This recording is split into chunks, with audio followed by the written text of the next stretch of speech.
we start, I'm going to ask you to give me your full name and spell it for us, please. Okay.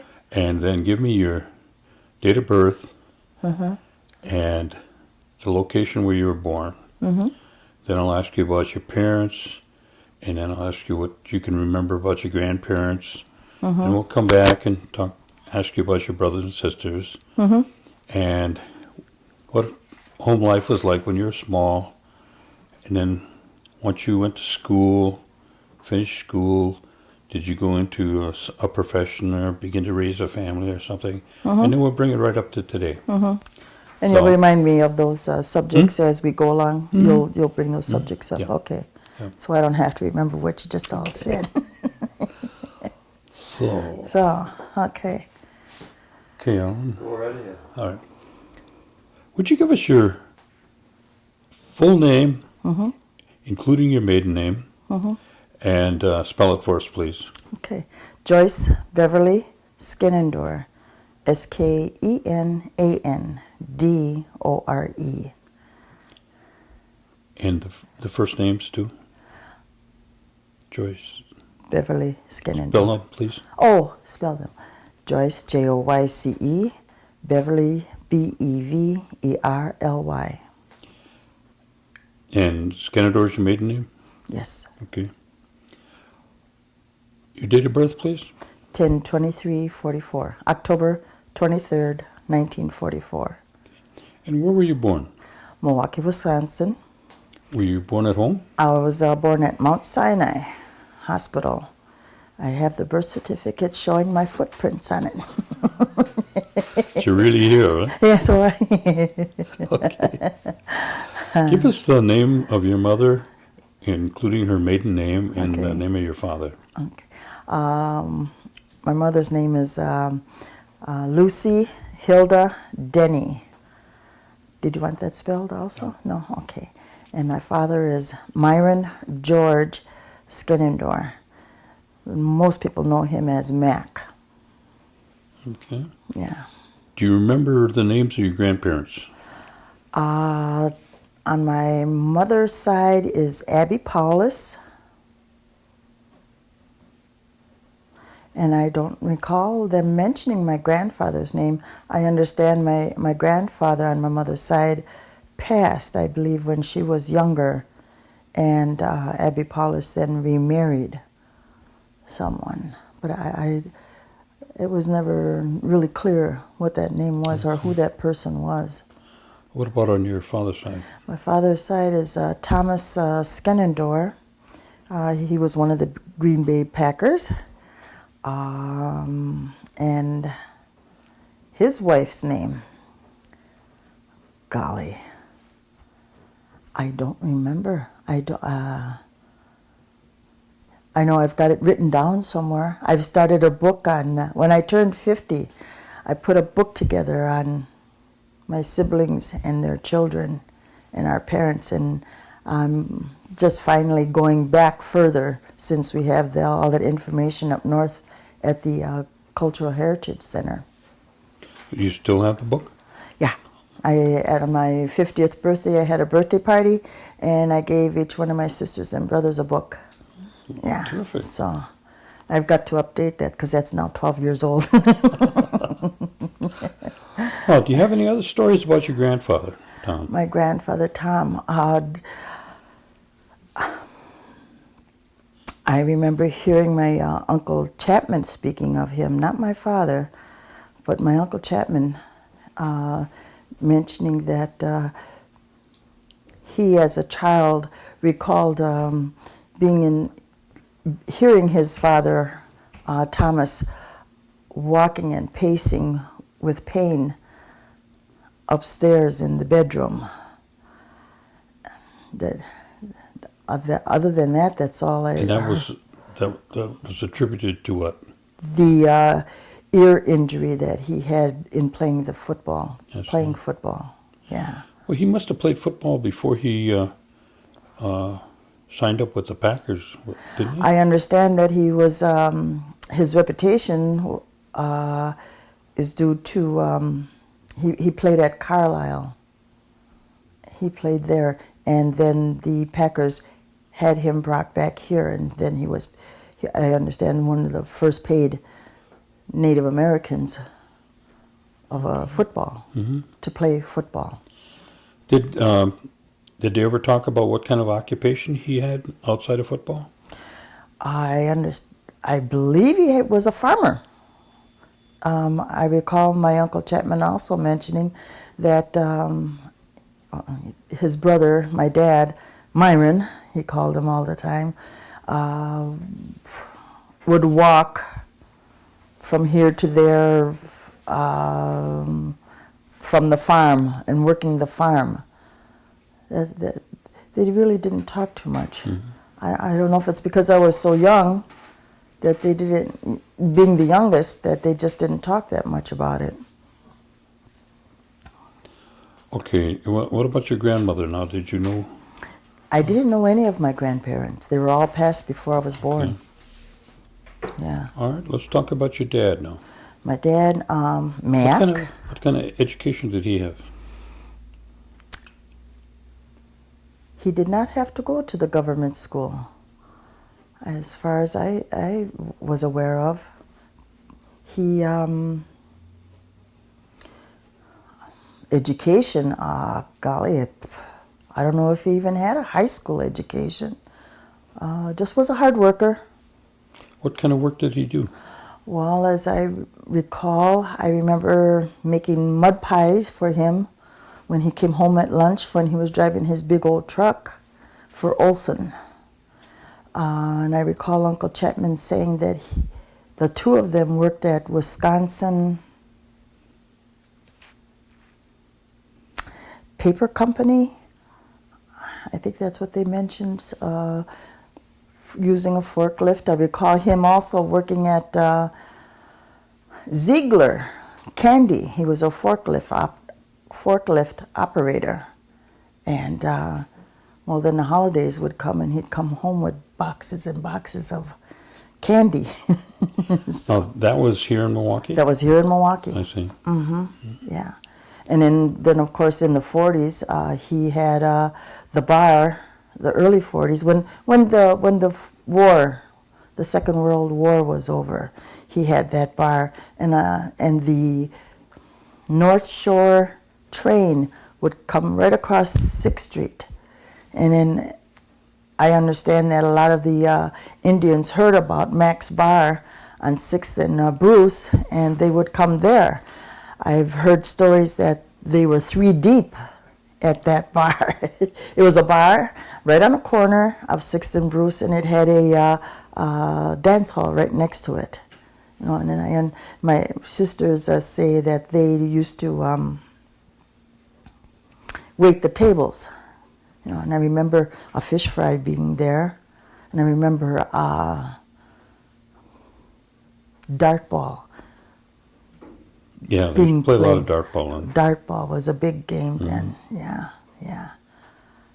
So that's not when he had the tavern, because by the time I got to be about 10, we had moved from there, and my parents had separated by that time. Okay.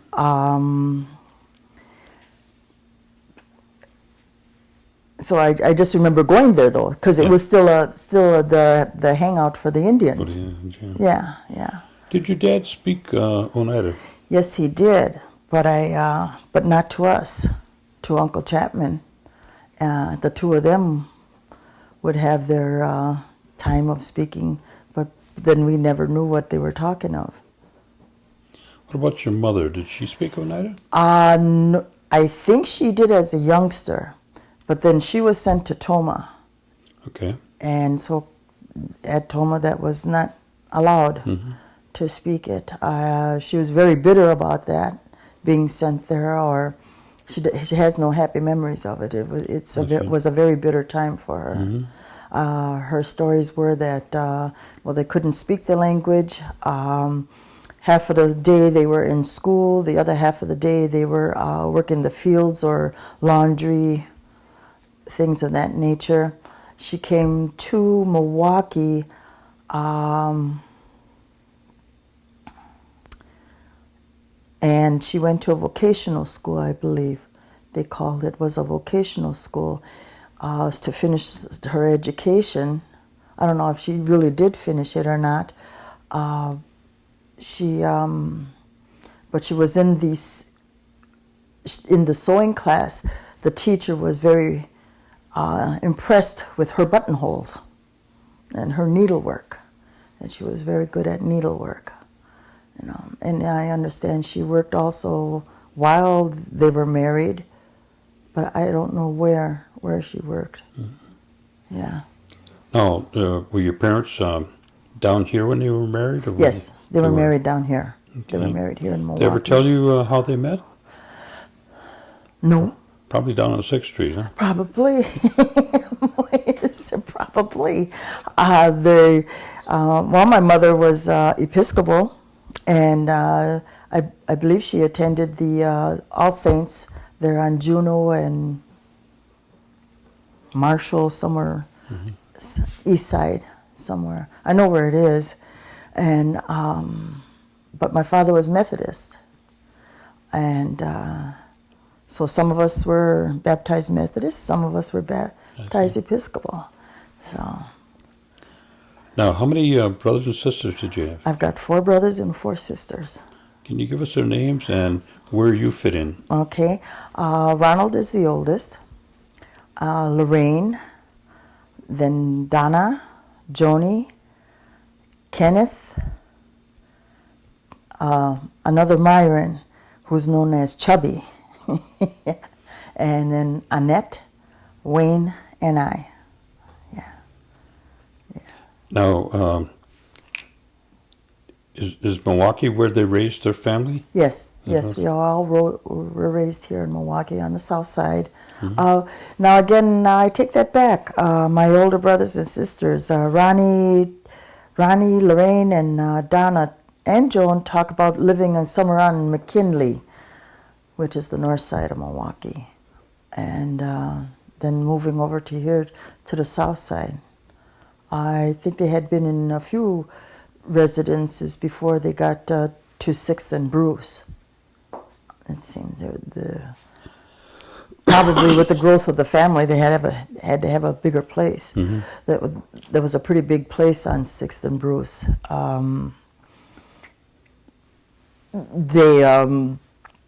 I can remember 1, 2, 3, maybe 4 bedrooms to the house, and what it was is that on the street floor was the tavern, the hall, a little machine shop, a little bakery, Jonita's Bakery, where they made some wonderful cinnamon rolls, and you could always get that aroma when they were baking. And then the last was a little general store, and then there were apartments all across the top, and then a back porch where everybody, it was a community area. We all shared that back porch. It wasn't divided by any fences or anything. And the Silases, the Websters, we the Skenandores were the 3 Indian families that lived there. Yeah, and there's so many stories coming out of that back porch in that Aragon Bar area.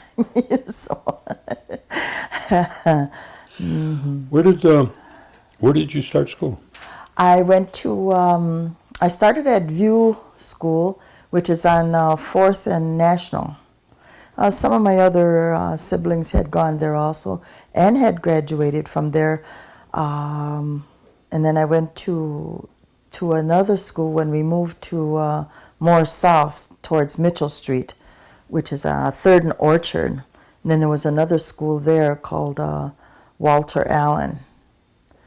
And then I went to Kosciuszko. It's a junior high school, which were grades, I think, 7 through 9.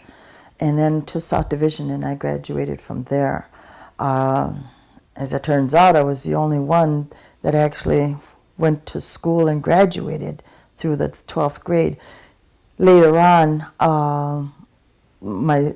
couple of my brothers and sisters did get their GED, And What year did you graduate?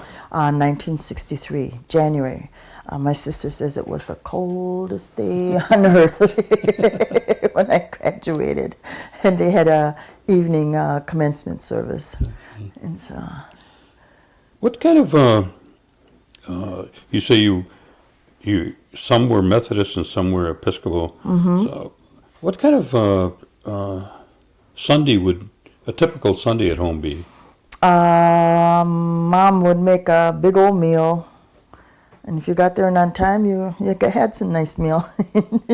But as far as church services and going to church, by the time I got around and was old enough to even attend church, it had fallen apart from the family. My mom and dad were falling apart.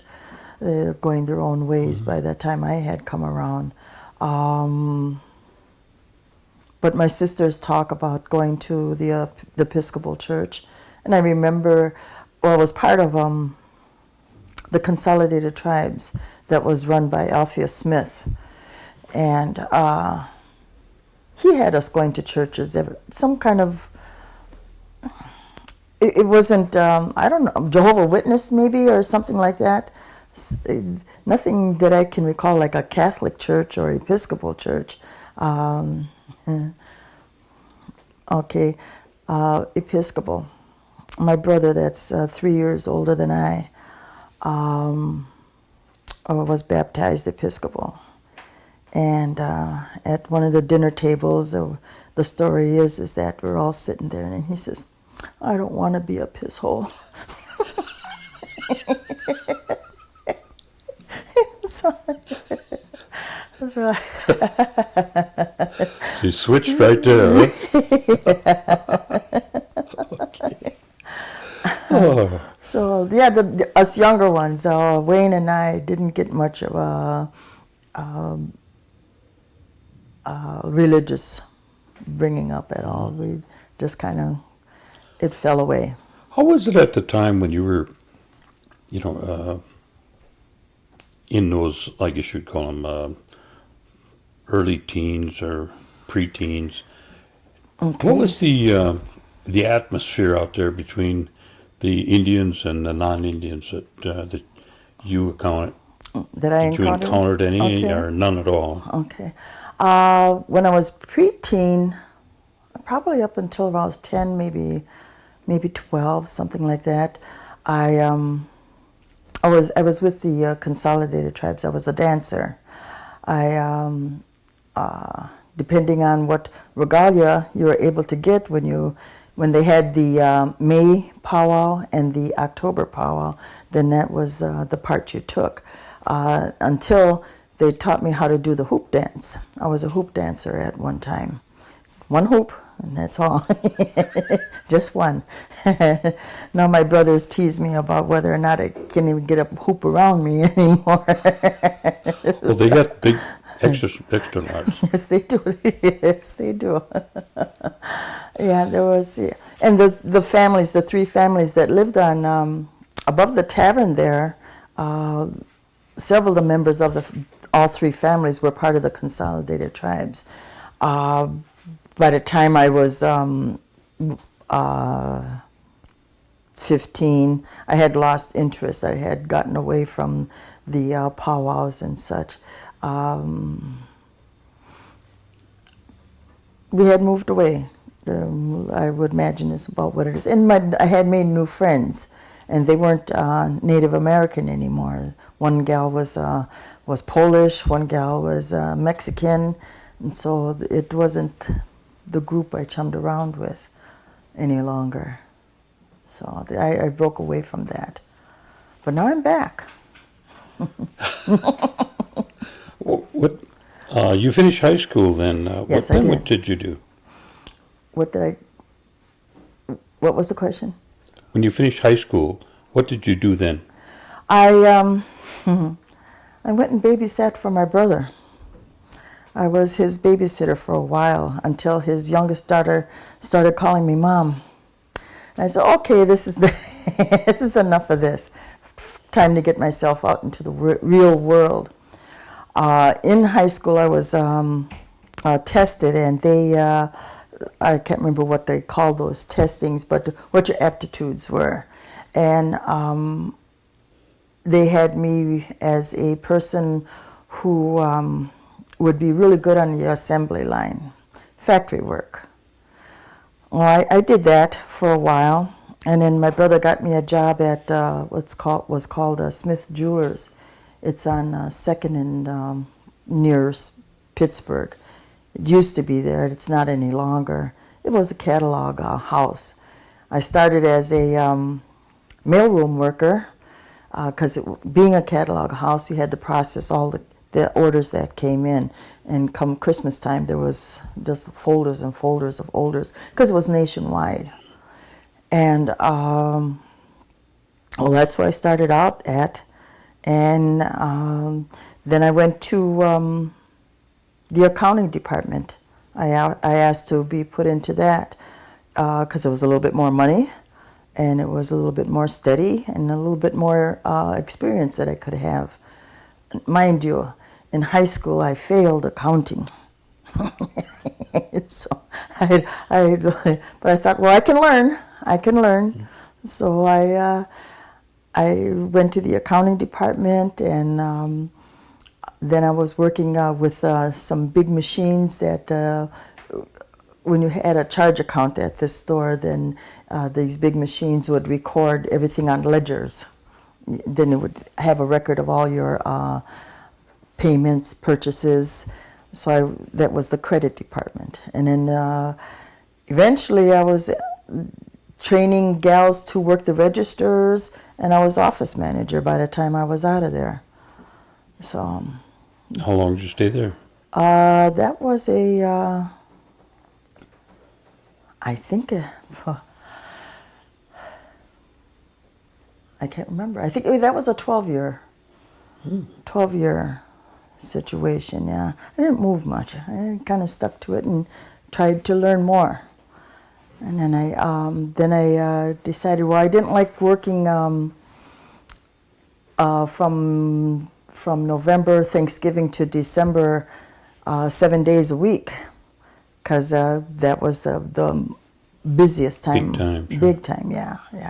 Lots of business. And so I went to a place called, when I first got employed, there, it was called Fraybill, and I ended up being on the sales secretary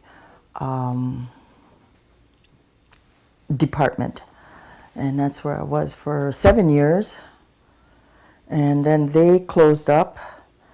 And so I worked for a little while with one of these agencies, staff agencies. They send you to different places. Oh, temporary work? Temporary work, yeah. I went there for a while. And then I found an advertisement in the paper for a receptionist at a accounting firm, which I've been at now since, well, next month, November, 20 years that I'll be there. Yeah. Had you ever start a family? I was married for 33 years, and then I had two stepchildren, and a boy and a girl, and they're in their 40s now. I had one pregnancy that was stillborn. And that was, almost took me almost 6 years just to get pregnant. So I said, no, that's enough now. I don't need any more of this. I got 2 kids. I had 2 children. They're I always call them my kids. And how many grandchildren you got now? I've got my stepdaughter has given me 3 grandchildren. My stepson has not. He gave me a grand dog. Okay. And then I have a great granddaughter also. Oh. So yeah, yeah, and then they're the ones that call me Oxut. Oh. The 2 little ones, the 2 younger ones.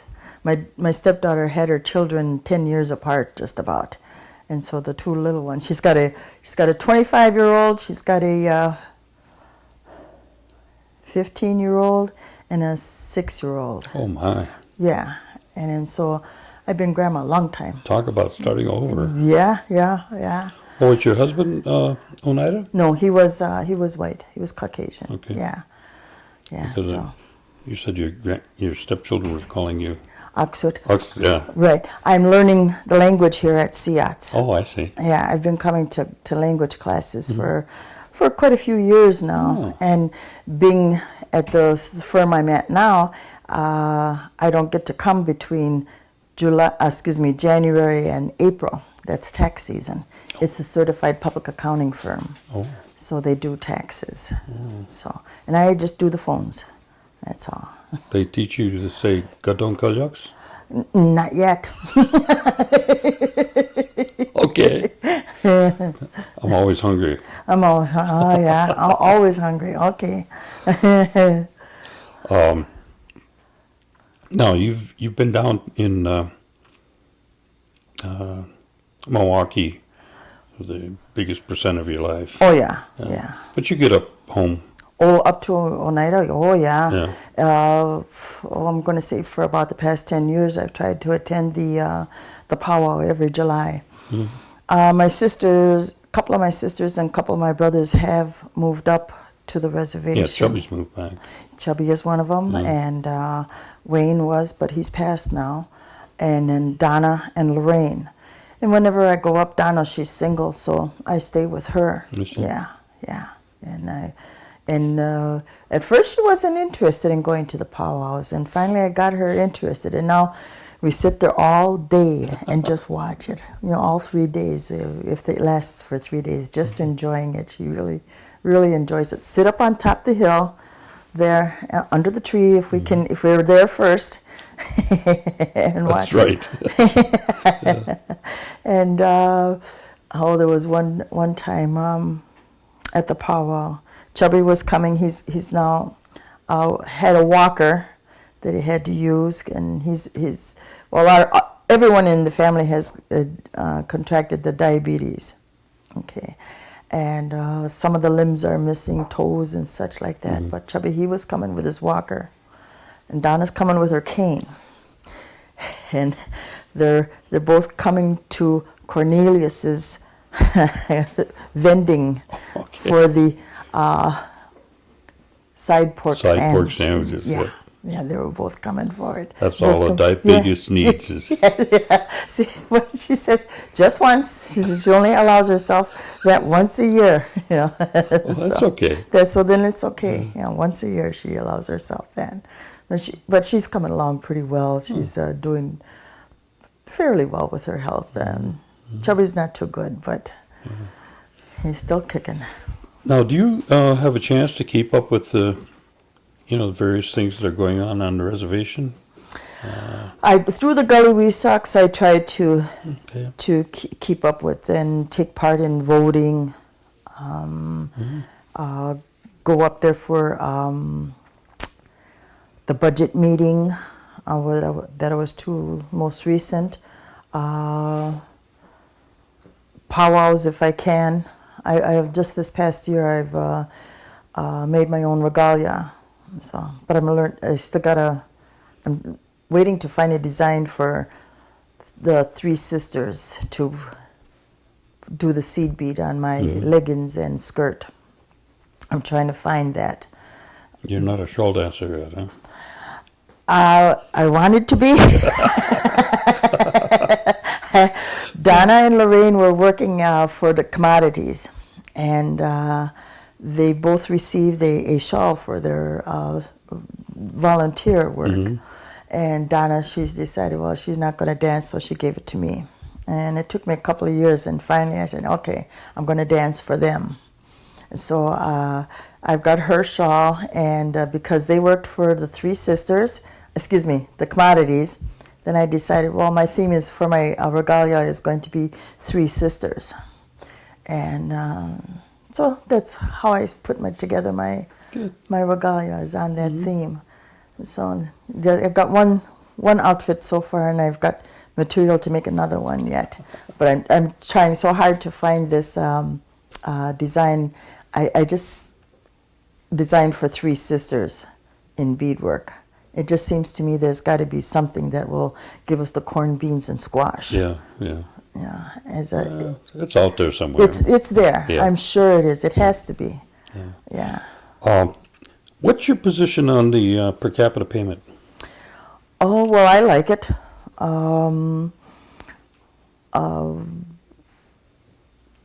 I remember as a child that we got 52 cents, and I like the idea that that the casino and the bingo bring in funds for work for people up on a reservation. That's the reason that my parents even came to Milwaukee, I understand, is there was nothing for them that they could do to earn a living.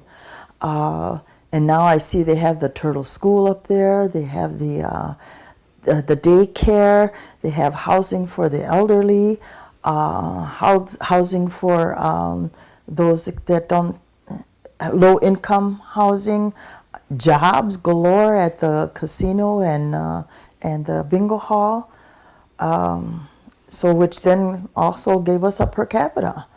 And yeah, I'm enjoying it. What more could you want, huh? Yeah, what more could you want? Yeah. Yeah, it's all right. I'll claim it on my taxes. That's okay.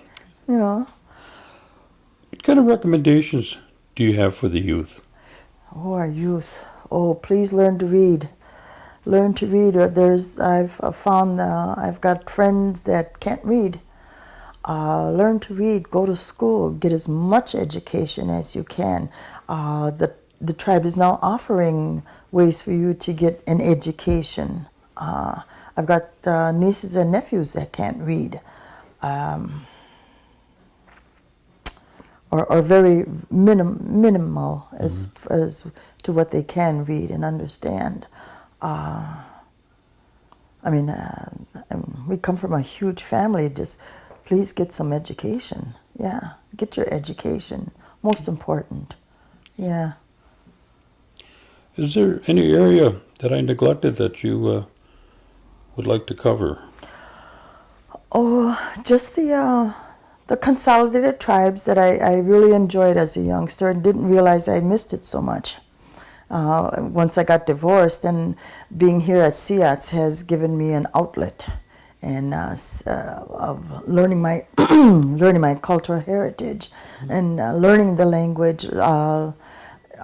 People coming from the reservation to teach us about our cultural heritage, our language. So much to learn here. Make beadwork, make moccasins, make baskets, and it's all available here at SEATS. Yeah. Yeah, I think that's about it. Okay. Well, we want to thank you for coming down and quite taking welcome. the time out this evening. I know it's hard to do when you work all day and you still come out. Yeah, I didn't realize I was going to be talking so much. I'm sitting by and listening. I'm usually the listener. Well, in a 3 or 4 weeks, what we'll do is we'll have copies made up, and one copy will go into the archives of the tribe, and the other copy will come to you for you and your family. Oh, great! So you can share that with your children, your grandchildren. Yeah. And we hope you enjoy it because we appreciate you participating with us. As I said before, maybe I did or didn't. I don't know. Too many interviews today, but we got about 440, 450 elders that we've interviewed. My goodness. Which includes your brother, sisters, and some of your sisters, and your uncle, Chapman. Yes. And, and Emily Schwamp, she's Emily, we got her. Yeah. She's well, her grandchildren aren't related to me because my brother Chubby was married to her daughter. And on that invitation, they had to put Myron Chubby Skenandore, so they knew who he was. So knew who he was. Because everybody knew Chubby. Knew Chubby, but not as Myron. And they had 3 children together. So now he's remarried, and he and his wife have their separate children from their prior marriages. And then they had 1 daughter. But they're one big family up there. They're one big family up Good, there. good. Some live here in Milwaukee, but it's really nice. To Was be your there. family live in the area? Mine? Mhm. Oh, You- my children? Yeah. mhm. Okay, my daughter lives upstairs from me, and my son, I just helped move to New York this past weekend. Oh, yeah? Yeah, What's he doing out there? he's he works behind the stage, lighting, building the stage, okay. things like that. He prefers to be in front of the stage, yeah, but he works behind the stage. He's finding more work in New York. He wasn't finding very much work here in Milwaukee, so. That's got to be exciting. Yeah, he said he was at NBC, ABC, CBS, working Saturday Night Live, and ran into Bill Clinton and Barbara Walters. You know, he says you don't approach them, of course. You just but you see them. You're kind of rubbing shoulders a little bit. You know. Well, that's good. Yeah. So he was really excited, and he wasn't sure whether he had made the right decision. I said, yes, you did. I says, you did. He just needed his dog. He's going to invite Ma up there pretty soon, huh? I hope so. Yeah, and then I can go to the homelands. There you go. Yeah, I told him that. I says, yeah. He says, yeah, you can have my bed and I'll sleep on the couch. He says, or the floor. He says, yeah, come on to New York. Oh, sounds like it'd be a good adventure. I think so. I do try to get in as many outings as I can. I've gone to Chunhenqua and been in the fields, taken off the stalks of Hauling corn. hulling corn, yeah, doing that, participating, Oh, you can come over to my place and cut wood. Cut wood, okay. As long as the arthritis isn't kicking up, I'm sure. Yeah. Well, again, I want to thank you. You're quite welcome. Appreciate it. You're welcome. Alan will disconnect you, Okay. and we'll get you ready